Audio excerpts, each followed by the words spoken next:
সুপ্রিয় দর্শক আসসালামু আলাইকুম, কেমন আছেন আপনারা? নিশ্চয়ই ভালো আছেন। আজকের ভিডিওতে আপনাদের সবাইকে স্বাগত জানাচ্ছি। আজকে আমি আপনাদের সাথে শেয়ার করব গর্ভাবস্থায় যেভাবে ঘুমালে গর্ভের ভেতর বাচ্চা মারা যায়। চলুন জেনে নেওয়া যাক সঠিক পদ্ধতি সম্পর্কে। বাই দ্য ওয়ে, মূল ভিডিওতে যাওয়ার আগে একটা কথা বলি, আমি আমার চ্যানেলে pregnancy related, specially normal delivery related অনেক ইম্পর্টেন্ট তথ্য ভিডিও আকারে শেয়ার করে থাকি। এই তথ্যগুলো আমার পার্সোনাল এক্সপেরিয়েন্স ও আমার ডক্টরের সাজেশন থেকে নেওয়া। তাই আমার চ্যানেলটিকে যদি একবার আপনারা ভিজিট করেন তাহলে আপনারা আপনাদের প্রশ্নাতীত মনের অনেক প্রশ্নের উত্তর পেয়ে যেতে পারেন। আমন্ত্রণ জানাবো আমার চ্যানেলটিকে একবার ভিজিট করে দেখার জন্য। এবারে চলুন মূল আলোচনায় যাওয়া যাক। আমি শুরুতেই বলেছি আজকে আলোচনা করব খুব ইম্পর্টেন্ট একটা টপিক নিয়ে, সেটা হচ্ছে গর্ভাবস্থায় যেভাবে ঘুমালে গর্ভের ভেতর বাচ্চা মারা যায়। দেখুন, প্রেগনেন্সির পূর্বে আপনি যে কোনোভাবে ঘুমাতে পারেন, ডান কাত, বাম কাত, উপর হয়ে, চিত হয়ে, যে কোনোভাবে আপনার যেটা পছন্দ। কিন্তু গর্ভাবস্থার শুরুর থেকে, মানে আপনি যেদিন জানতে পারবেন যে আপনি কনসিভ করেছেন, সেদিন থেকে কিন্তু আপনার শোয়ার প্যাটার্নটা চেঞ্জ করতে হবে। আপনি আপনার মন মর্জি মতো আর ঘুমাতে পারবেন না। গর্ভাবস্থার ফার্স্ট ট্রাইমেস্টারে, অর্থাৎ প্রথম 3 মাসে আপনি যে কোনোভাবে ঘুমাতে পারেন, ডান কাত হয়ে, বাম কাত হয়ে কিংবা চিত হয়ে ঘুমাতে পারেন, কিন্তু উপর হয়ে ঘুমাতে পারবেন না। আপনারা সবাই জানেন যে উপর হয়ে ঘুমালে বাচ্চার চাপ লেগে বাচ্চা গর্ভের ভেতর মারা যাবে, বা এই সময়টা ভীষণ সেন্সিটিভ একটা সময়। এখানে গর্ভের ভেতর চাপ লাগলে বা পেটে চাপ লাগলে মিসক্যারেজের চান্স থাকে 100%। সেজন্য বাম কাত হয়ে বা ডান কাত হয়ে কিংবা আপনি চিত হয়ে ঘুমাতে পারেন। যখন থেকে আপনি সেকেন্ড ট্রাইমেস্টারে পৌঁছবেন, মানে 4র্থ মাস যখন থেকে শুরু হবে, আপনার একটু একটু করে তখন থেকে পেট বড় হতে শুরু করবে, আপনার বেবি বাম্পটা দেখা যাবে।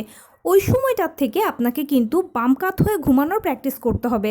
আপনি ঠিক শুনেছেন, আপনি বাম কাত হয়ে কিন্তু এই সময় ঘুমাতে হবে। বাম কাত হয়ে ঘুমালেই সব থেকে বেশি ভালো, কেননা বাম কাত হয়ে ঘুমালে বাচ্চারা ভালো অক্সিজেন পায়। আর গর্ভের ভেতরে অনেক সময়, বেশিরভাগ ক্ষেত্রে দেখা যায় যে অক্সিজেনের অভাবে বাচ্চা মারা যায়। আর এটা ঘুমের ভেতরেই বেশিরভাগ হয়ে থাকে, মায়েদের ঘুমের ভুল পজিশনের জন্য। কিন্তু আপনি যদি বাম কাত হয়ে ঘুমান তাহলে বাচ্চা ভালো অক্সিজেন পাবে, আপনারও আরাম লাগবে ঘুমাতে, আর তখন সেক্ষেত্রে বাচ্চার মারা যাওয়ার কোনো চান্স থাকবে না। এখন অনেকে প্রশ্ন করতে পারেন যে কন্টিনিউয়াসলি বাম কাত হয়ে তো শোয়া সম্ভব নয়। হ্যাঁ, অবশ্যই আপনি চাইলে ডান কাতও হতে পারেন, কিন্তু বাম কাত হয়ে শোয়ার প্র্যাকটিস করতে পারলে এটা সবথেকে বেশি আপনার জন্য ভালো হবে। তবে চিত হয়ে কখনোই শুবেন না, আর উপর হয়ে তো নয়।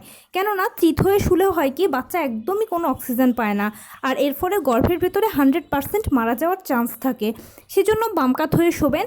তবে সবথেকে বেশি বুদ্ধিমানের কাজ হচ্ছে, আপনি যেদিন থেকে জানতে পারবেন যে আপনি কনসিভ করেছেন, ঠিক সেদিন থেকে আপনি যদি একটু একটু করে বাম কাত হয়ে শোয়ার প্র্যাকটিস করেন, তাহলে পরবর্তীতে দেখবেন যে আপনি বাম কাত হয়ে ঘুমাচ্ছেন, আপনার আর কোনো অসুবিধা হবে না। গর্ভাবস্থায় ঘুমের সমস্যাটা হচ্ছে একটা বড় সমস্যা। পেট যত বড় হয়, মানে যত আপনি সামনের দিকে আগাবেন, ততই দেখা যায় যে আপনার ঘুমের প্রবলেম হয়। বাচ্চারা ঘুমের ভেতরে লাথি দেয়, মাকে কুনুই দিয়ে গুঁতো দেয়, এটা অনেক বেশি রাতের বেলা ফিল করেন। অনেকে এটা নিয়ে ভয় পান যে কী সমস্যা হয় রাতে। দেখুন, রাতে বাচ্চার কোনো সমস্যাই হয় না। সারাদিনে আপনি কাজকর্মের মধ্যে ব্যস্ত থাকেন, সেই জন্য বাচ্চা মনে করে আপনি ওকে দোলাচ্ছেন, সে ঘুমায় বা ঘুমের ভেতরেই থাকে। কিন্তু রাতের বেলা যেহেতু আপনি শুয়ে থাকেন, কাজকর্ম থাকে না, তখন সে মনে করে যে এখন তার খেলার সময়, সেজন্যই সে তখন আপনার বেশি নড়াচড়া করে। এটা টেনশনের কিন্তু কিছু নয়। ভিডিওটি এখানেই শেষ করব, তবে শেষ করার আগে আরেকটা কথা বলবো, প্লিজ বাম কাত হয়ে শোবেন, বাম কাত হয়ে শোয়ার অভ্যেস করবেন। এতে আপনার নিজেরও ভালো ঘুম হবে, এছাড়া বাচ্চাও ভালো অক্সিজেন পাবে, আর গর্ভের ভেতরে কোনো সমস্যা হবে না। ঘুমানোর সময় অবশ্যই দুটো পায়ের মাঝখানে যদি একটা বালিশ দিয়ে রাখতে পারেন, তাহলে আপনার কষ্টটা আরও লাঘব হবে। তো এই ছিল আজকের ভিডিও। কেমন লাগলো বলুন? যদি ভালো লেগে থাকে ও হেল্পফুল হয়ে থাকে তাহলে প্লিজ লাইক, কমেন্ট, শেয়ার করতে একদম ভুলবেন না। আর সেই সাথে আমার চ্যানেলটিকে সাবস্ক্রাইব করার বিনীত অনুরোধ রইল। পাশে থাকা বেল আইকনটি ক্লিক করে দেবেন, যেন আমি ভিডিও আপলোড করার সাথে সাথে আপনারা নোটিফিকেশান পেয়ে যান। যদি কোনো প্রশ্ন থাকে কমেন্টসে জানাবেন, আমি রিপ্লাই দেব। প্লাস যদি কোনো পরামর্শ থাকে যে কোন বিষয়ের উপরে ভিডিও বানালে আপনারা উপকৃত হবেন, সেটাও জানাবেন। আমি আপনাদের পছন্দের সর্বোচ্চ প্রায়োরিটি দেব। ভালো থাকবেন, সুস্থ থাকবেন। আসসালামু আলাইকুম।